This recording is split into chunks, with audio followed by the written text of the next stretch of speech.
Okay, good afternoon, everyone.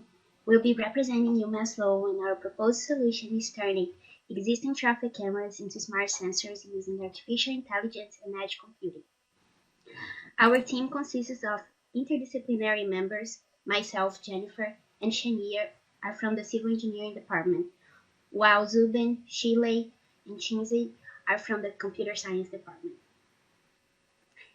Here are the topics we're going to be going over during this presentation. First, we want to go over some of the background information.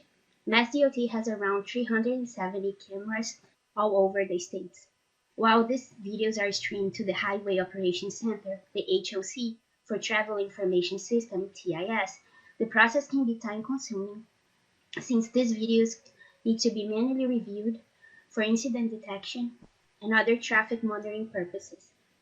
Even though the captured videos contain important information, they are not further analyzed and therefore often disposed of. And nonetheless, this practice is common in other states' DOTs. On that note, the proposed solution will maximize the usage of the existing infrastructure by implementing the AI-powered device that will optimize data collection, including lane detection, speed, and speed headway, traffic counts, and lane changes.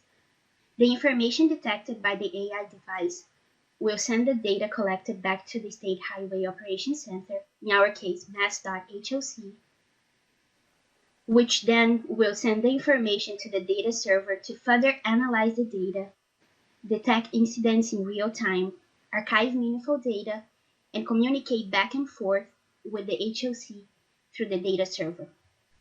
Lastly, I want to emphasize that this can be applied to any state DOT. With that being said, the proposed solution would meet the following significant benefits. High accuracy, it should be highly accurate and reliable to be useful in practice. Low cost, it is based on existing traffic cameras and requires minimum investment. Easy maintenance, the added hardware can be maintained together with existing cameras. This will allow new features such as detect and install vehicles in the emergency lane. High scalability and flexibility. The system can be applied to both old and new cameras MassDOT may want to implement in the future. Now I'll leave it to Zubin to go over the technical details. Thank you, Jennifer. I will now discuss the technical details of the proposed system and its applications. The first task is object detection. We use YOLO P4 for this task. YOLO stands for You Only Look Once. It's a classic deep learning method for object detection. In the illustration below, the image on the left is the input. YOLO processes this image and outputs a set of detected vehicles in the detection region, which is highlighted in the output image on the right. So to train our model, we use two publicly available datasets called COCO and Streets. We also annotated and used frames from highway traffic videos provided by MassDOT for training of the model. Annotating frames is very time consuming. Given limited time, we annotated a few hundred MassDOT frames. However, the model performance measured by popular metrics such as precision and recall, like we have really good results for our model. We plan to annotate more frames and retrain the model in the future.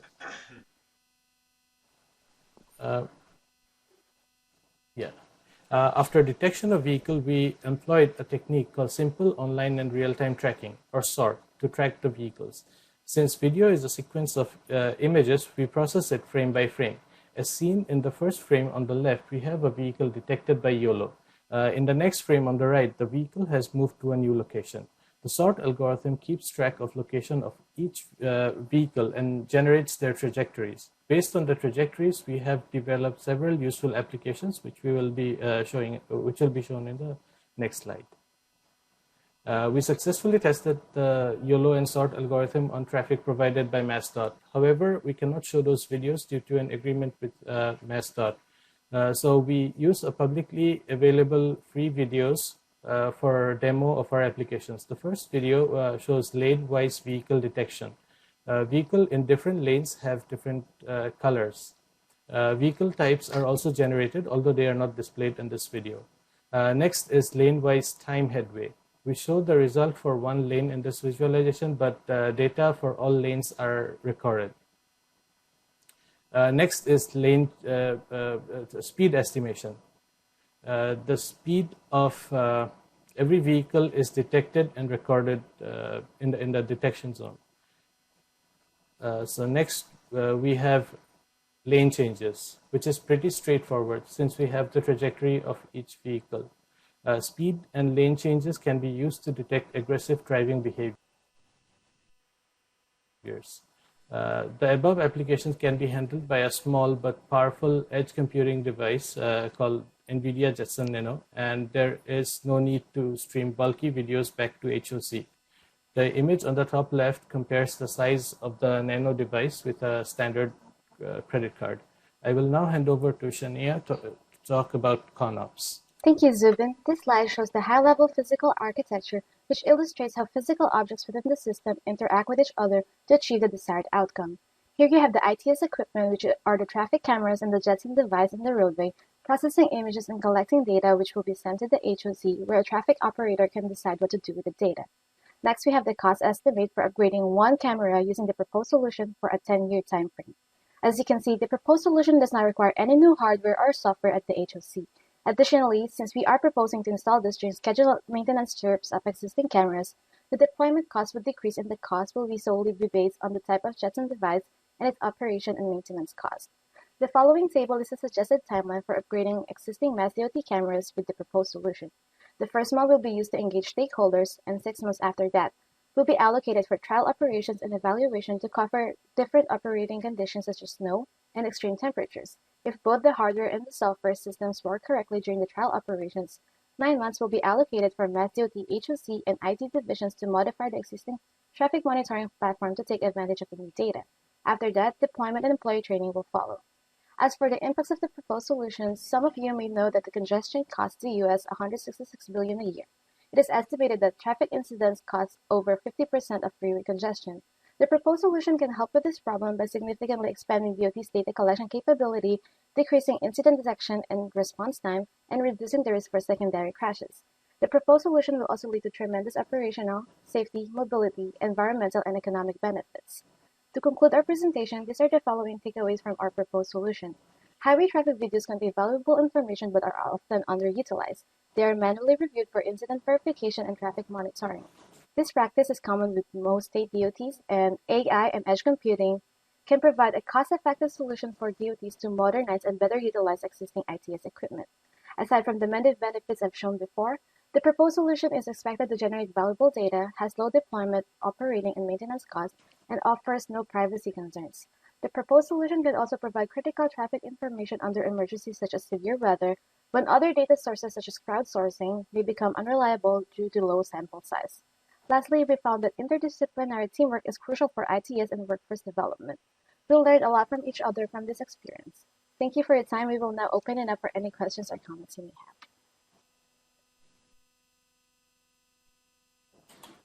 have. Okay, thank you so much. And we'd like to have the judges join us at this moment.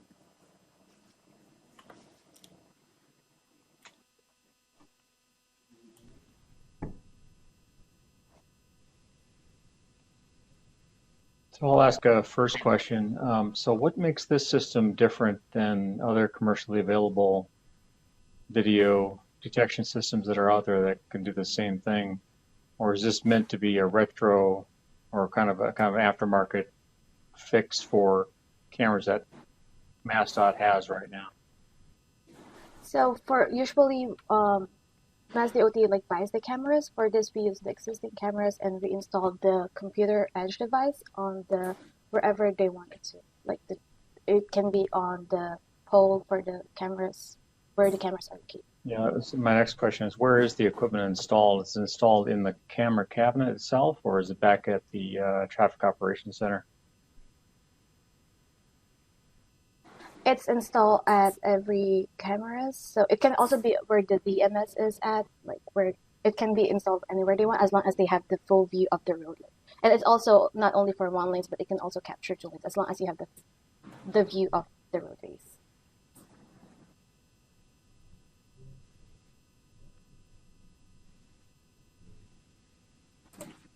Okay. Did we have any more questions for the students?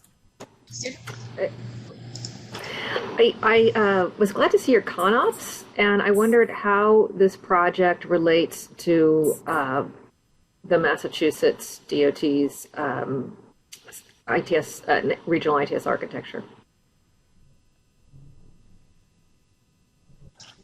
For our ConOps, we usually followed not the regional, but the one available from the Federal Highway Administration. We also use the functional architecture.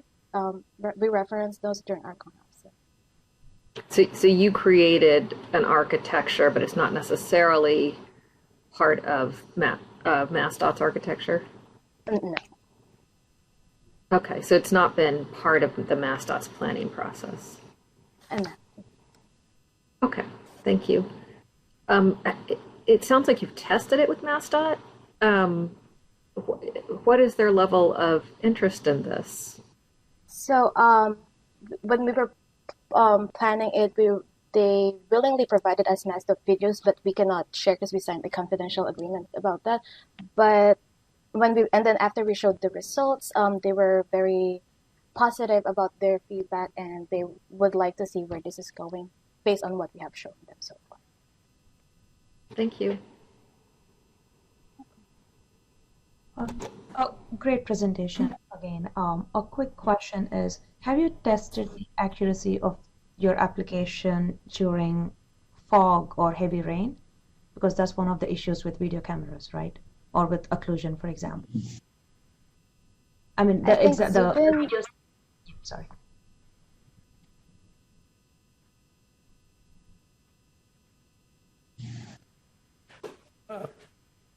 Yeah, I think I can. I'll take that question. We have not yet tested it on like foggy situations or during adverse conditions like snowstorms and heavy rain. Partly because we didn't have the time to prepare the data, but I'm pretty sure if with more experiments and more data, we will have good results. Okay, yep, thank you. And a follow-up question to that would be, what do you think is the processing time? Because processing a video frames, it takes time, and if you have several cameras along the corridor, right? So what's the workload? What's the processing time? And what would be the output? And how quickly do you think TMC can respond to the processed data?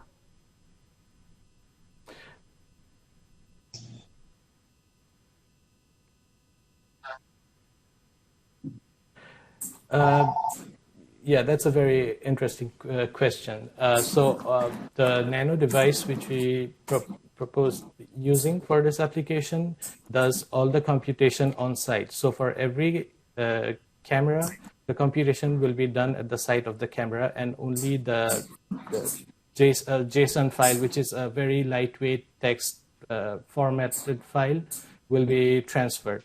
So in our tests, we used like one model on our standard emulation system. We could do a 15 FPS, process a 15 FPS video with no lag, that is 15 frames per second.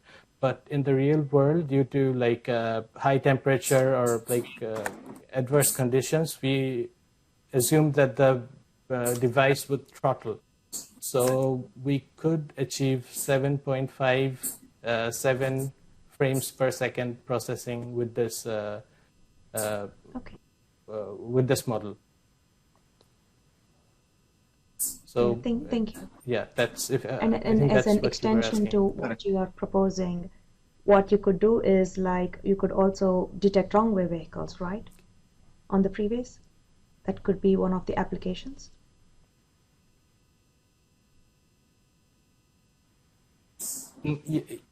Yes. Yes. In our previous meeting with MassDOT, they also suggested this, and also we could detect stalled vehicles in the view of the camera. What is the best thing you've learned from this experience of working with the MassDOT professionals on this project, and how many hours in total did you spend on this so far?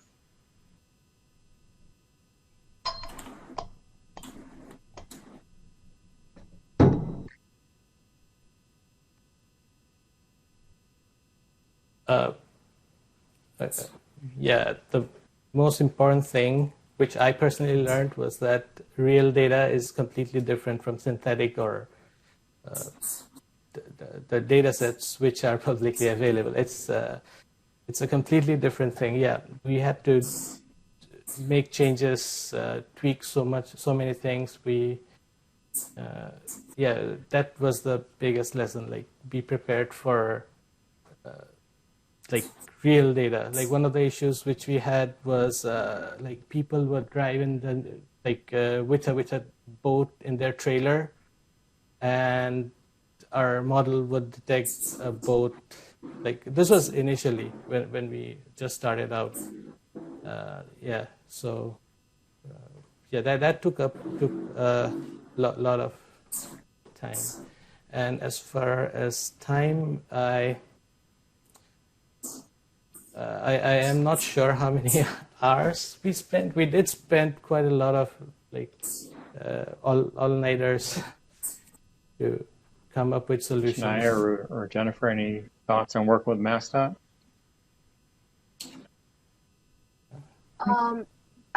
Master, they taught us to think of all the effects all of the sectors that would be affected. We did not think about how IT would be concerned with security issues, and then we figured out like the cameras won't even see the plate numbers, so there's not much privacy concern. But MassDOT like made us think about like not just the transportation sector, but also like security and IT sectors.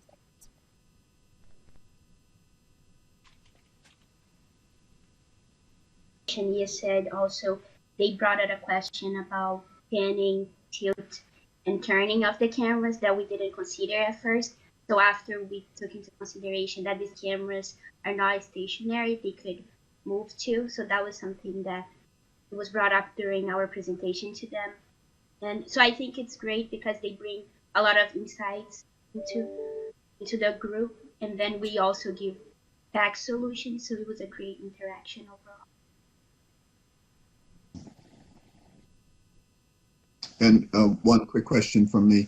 You mentioned in the end that interdisciplinary teamwork is necessary, and I didn't quite grasp what you were referring to. And also, in terms of nighttime vision, I think I missed that piece too as well. For the interdisciplinary, we just I would never, as a civil engineering major, I was never working with computer science. Like, I think that would be like what we wanted to show, that it's not only as like being civil engineering, calculating time headway, doing the lane detection, but like there's also like a component to it in developing the solution where you have to talk with them. And I think Zubin can explain with the nighttime vision.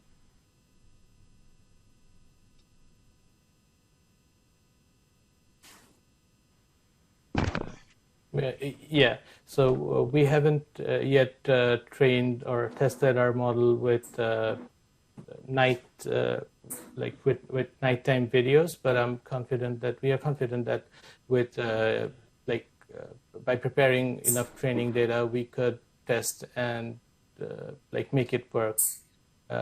We also are working with infrared cameras. At the moment, we just started, but I'm not sure that we should include it because that involves additional hardware installation. Okay, thank you so much. Thank you for your presentation, and thank you to the judges. And we're going to move on to our final team, and that's University of Memphis, the Trucking Tigers.